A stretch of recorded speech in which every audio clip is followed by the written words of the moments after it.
परिचय। यह पूल खेल की मेज है। जब गेंद पर छड़ी से मारा जाता है, यह एक निश्चित दूरी तय करती है और धीरे धीरे रुक जाती है। ऐसा क्यों और कैसे होता है? इन प्रश्नों का उत्तर ज्ञात करने के लिए आइए पाठ शुरू करें। उद्देश्य। इस पाठ के अंत में आप निम्न करने में सक्षम हो जाएंगे: घर्षण को परिभाषित करना, समतल व खुरदरी सतहों का चित्रण करना, घर्षण के प्रकारों का वर्णन करना, घर्षण के फायदों और नुकसान की चर्चा करना, घर्षण कम या ज्यादा करने की विधियों का चित्रण करना, घर्षण बल। आइए हम अपने दैनिक जीवन से एक उदाहरण लेते हैं। सड़क पर साइकिल से चलते समय जब तक आप पैडल घुमाते हैं, तब तक साइकिल चलती रहती है। जब आप पैडल घुमाना बंद करते हैं, साइकिल की गति धीमी पड़ जाती है और धीरे धीरे साइकिल रुक जाती है। ऐसा क्यों होता है? ऐसा वास्तव में घर्षण के कारण होता है, जो दो सतहों के एक दूसरे के संस्पर्श में गति करने अथवा गति करने के प्रयास में उत्पन्न होने वाला एक बल है।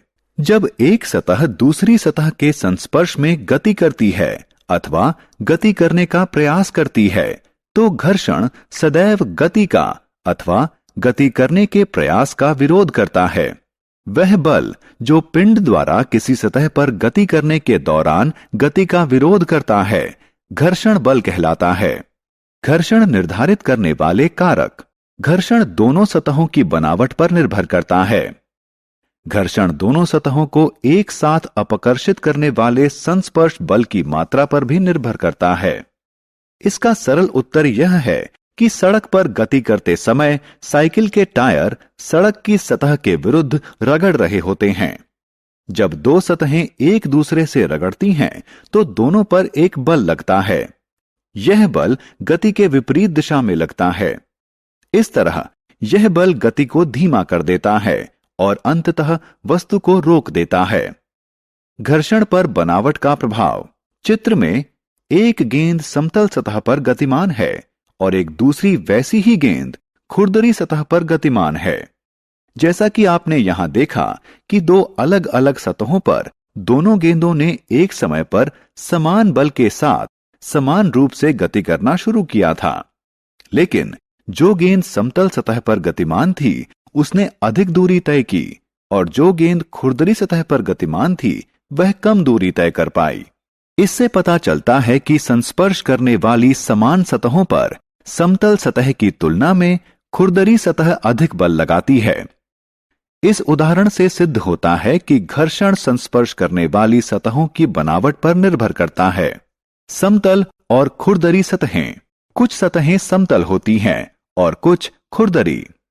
कुछ कम खुरदरी होती हैं और कुछ अधिक खुरदरी। यहां तक कि कुछ समतल सतह में भी कुछ खुरदरापन होता है। उदाहरण के लिए, जब हम एक रेगमाल को दूसरे पर रगड़ने का प्रयास करते हैं, तो गति निर्बाध रूप से नहीं होती है, जिसका अर्थ है कि खुरदरी सतह की इंटरलॉकिंग के कारण वहां घर्षण है। लेकिन जब हम सादे कागज को दूसरे सादे कागज पर रगड़ते हैं, तो यह रेगमाल की तुलना में आसानी से हो जाता है।